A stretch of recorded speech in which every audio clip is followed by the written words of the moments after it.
It's an absolute pleasure to meet you. Nice. Thank you. What I love about these films, especially ones based on comic books, you get the geeks coming, flocking into these things. For you, what would people be surprised to know that you're a geek about? Man, I'm a geek about so many things. Like I really am like a nerd. I love video games, Sure. especially like indie games and stuff like that. When I was a kid, I loved Dungeons and Dragons. I love sci-fi, fiction. I love Lord of the Rings. There's like a lot of geek things that I love. And I love Hellboy. Sure. One of the things about these kind of movies too are the set designs and the props like that. I think the Samaritan is one of the greatest weapons of all time. What would be your favorite prop that was on this set that you take home with you? You know what? There was one thing that was kind of amazing. It's like a set deck thing, but there's a room that we go into where the Osiris Club talks to me about fighting giants. Sure. And in a glass case in the background was a mermaid skeleton. Sure. And it was beautifully preserved, almost like this, like they had found it. And it was like beautifully done. I thought that was extraordinary. Yeah, I'm sure you've talked about it a little bit, but the actors playing the same characters, and we've did Michael Keaton talk to Adam West, or did Tobey Maguire talk to Andrew Garfield about their characters? And I'm sure I heard that you talked to Ron Perlman. Do you think that's a necessary thing, with these kind of iconic characters, or just kind of like yeah, good luck with you, Yeah, I mean, and that was more Ron and my interaction as well. Yeah. It was, because ours is like a reimagining in a very different way. And, Sure.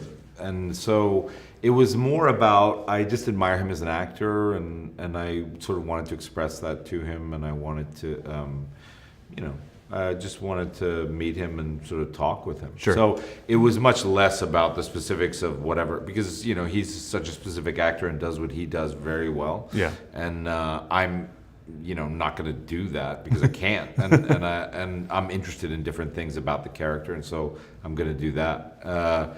So it was more just about you have, I think we all are colleagues in this particular profession of storytelling. Yeah. And I think as colleagues, I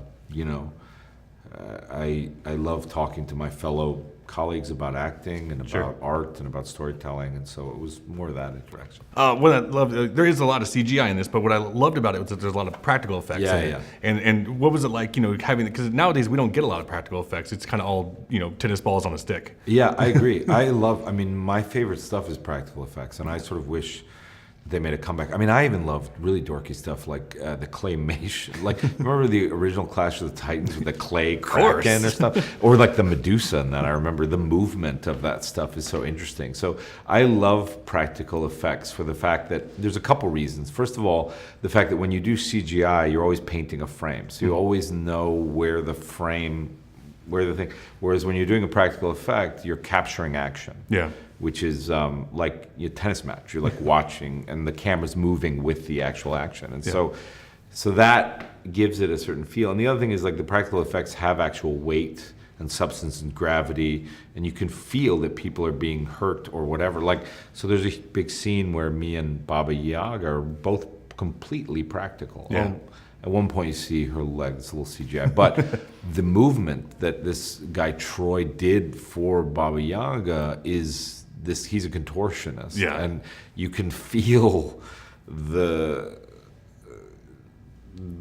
weirdness of that movement because it's practical. And so things like that, I think, have a special place in my heart.